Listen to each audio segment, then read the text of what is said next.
Hey guys, मैं हूँ विशाल। आज की इस वीडियो में हम बात करने वाले हैं साहब कांशीराम जी के बारे में। हाँ जी दोस्तों, बहुजन समाज पार्टी के ग्रेट लीडर कांशीराम, और कहा जाए तो पूरे भारत के भी ये माने जाएंगे, क्योंकि इन्होंने जो पिछड़ी समाज है अपने देश की, उसके लिए बहुत बड़ा अपना काम किया है दोस्तों, राजनीतिक तौर पे, और ले लें उनके हक सम्मान के लिए।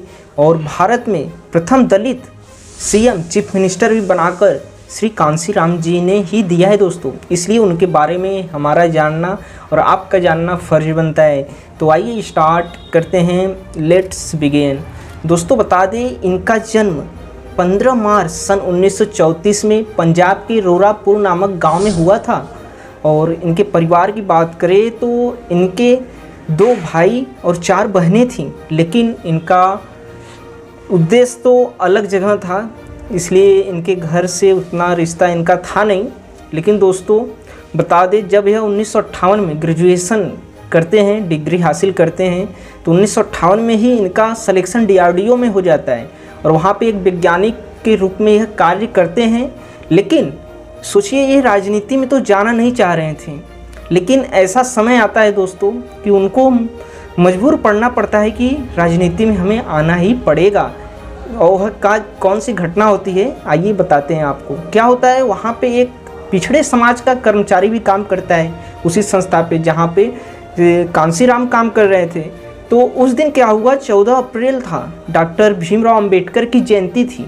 और उस दिन उस व्यक्ति ने कहा कि जब हर दिन बड़े महापुरुषों की जयंती पर जब सार्वजनिक छुट्टियाँ होती हैं, तो इस दिन भी होनी चाहिए, और मैं इस दिन नहीं आऊँगा, मतलब इस चीज़ का बहिष्कार करते हैं। और कांशीराम भी इस चीज़ को सोचते हैं, हाँ बिल्कुल ये तो सही मांग है, जब सभी महापुरुषों के लिए जयंती की छुट्टियां होती हैं तो इनके लिए भी होनी चाहिए। तब उन्हें जाकर पता चला कि नहीं, हमें राजनीति में आना है, और सभी कर्मचारियों को लेकर अपने समाज के वह एक बड़ा आंदोलन करते हैं और उस मांग को पूरी भी करवाते हैं। और वहीं से इन्हें पता चलता है कि अगर हम राजनीति में नहीं आएंगे तो आज जो हमारे समाज के साथ दलित, शोषित, पीड़ित जितने भी लोग हैं, उनके साथ जो बुरा हो रहा है वह कैसे रुकेगा। इसलिए उन्होंने अपनी नौकरी को त्याग कर दिया दोस्तों। और दोस्तों बता दें, 1971 में यह नौकरी छोड़कर कई संगठन की स्थापना करते हैं। उनमें से बात करें तो दोस्तों, अनुसूचित जनजाति, अनुसूचित जाति, अन्य पिछड़ा जाति और अल्पसंख्यक कर्मचारी कल्याण संस्था की स्थापना पहले ये करते हैं। और इसमें बहुत लोग बड़ी संख्या में जुड़ते हैं। इससे प्रभावित होकर कांशीराम क्या करते हैं, और एक संस्था की स्थापना करते हैं, बामसेप, जिसका फुल फॉर्म आपको बता दें, backward and minority communities employ federation, इसका फुल फॉर्म है। बामसेप की स्थापना करते हैं और इससे भी कई लोग इसमें जुड़ते हैं, और धीरे धीरे कांशीराम एक अलग चेहरा बनकर उभरते हैं पूरे देश में, इंडिया में। और इन सभी संस्थाओं का यही उद्देश्य था कि अपने देश में जितने भी दबे कुचले लोग हैं, जो गरीब लोग हैं, जिनका जीवन अभी उच्च पे नहीं है, उन्हें उस अधिकार को दिलाना। खासकर जातिवाद और शिक्षा को लेकर इनका उद्देश्य था कि अपने समाज के लोगों को शिक्षित भी करना है साथ में। और इनका कोई ऐसा विचार नहीं था कि ये इस जाति से है तभी मैं इसका मदद करूंगा। उनका यही सीधा कहना था कि जो भी अभी पिछड़े में है, चाहे वो किसी भी कास्ट का, जाति का हो, वह हमारे पास आए अपनी समस्या लेकर। और वह उस समस्या को लेकर बहुत चिंतित भी रहते थे, क्योंकि देश में भीमराव जैसे ही उनकी मृत्यु होती है तो वो चीज़ें फिर देश पर प्रभावित होने लगती हैं। जातिवाद, शिक्षा को लेकर निचले समाज के लोग जो थे, उनको फिर से उन अत्याचार का क्या करना पड़ रहा था, सामना करना पड़ रहा था। तो कांशीराम फिर दूसरे दलित महानायक के रूप में निकलते हैं और इसके लिए आवाज़ उठाते हैं दोस्तों। फिर क्या होता है, DS4 की भी स्थापना कर देते हैं, एक के बाद एक संगठन की स्थापना करते हैं। इसका फुल फॉर्म आपको बता दे तो दलित शोषित संघर्ष समिति, यही इसका फुल फॉर्म है दोस्तों, DS4 जिसे बोला जाता है।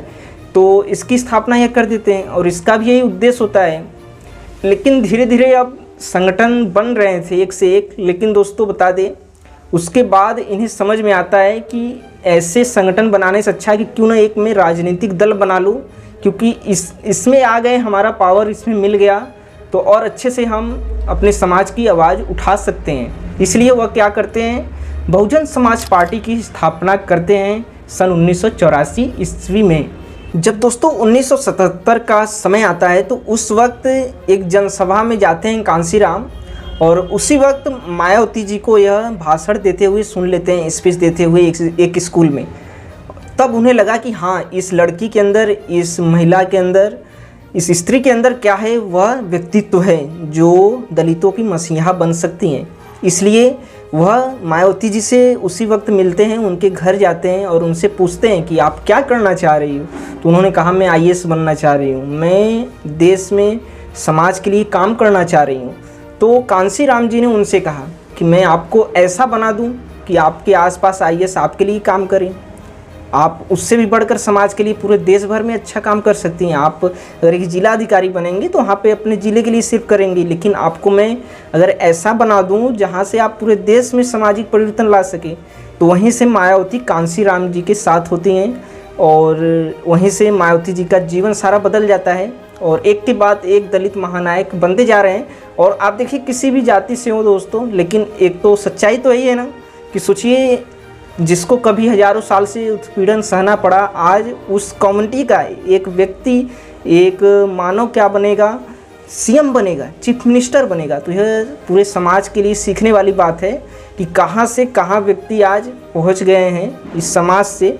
तो आपको भी सीखने वाली बात है, तो उसके लिए तो संघर्ष करना ही पड़ेगा हमें दोस्तों। तो यही थे कांसीराम। और इनकी मृत्यु की बात करें तो इन्हें कई बार दिल का दौरा पड़ा, हार्ट अटैक भी आ गया और मधुमेह भी रोग शायद इन्हें हुआ था। तो कई बीमारियों से जूझ रहे थे। तो इनकी मृत्यु की बात करें दोस्तों तो 9 अक्टूबर सन 2006 ईस्वी को हो जाता है। और उस दिन बता दें दोस्तों, उनका जो क्रियाक्रम होता है बौद्ध रीति रिवाज से के अनुसार होता है, क्योंकि उनका यही अंतिम इच्छा थी। तो बौद्ध रीति रिवाजों के साथ उनका अंतिम क्रियाक्रम होता है। और यही थे दोस्तों कांसीराम, जो महान व्यक्तियों में गिने जाएंगे। और मैं भारत सरकार से मांग भी करता हूं कि इन्हें भारत रत्न सम्मान से भी सम्मानित किया जाए, और आप लोग भी इसमें साथ देंगे। और दोस्तों, कोई भी आप कम्युनिटी से हो, जो सत्य है, जो सच्चाई है, उसे हम छिपा नहीं सकते, इसलिए आप भी साथ दीजिए। और चैनल पर नए हैं तो चैनल को सब्सक्राइब करना ना भूलिए, ताकि ऐसे नॉलेजेबल कंटेंट आपको मिलता रहे। मिलते हैं अगले वीडियो में। धन्यवाद, थैंक यू।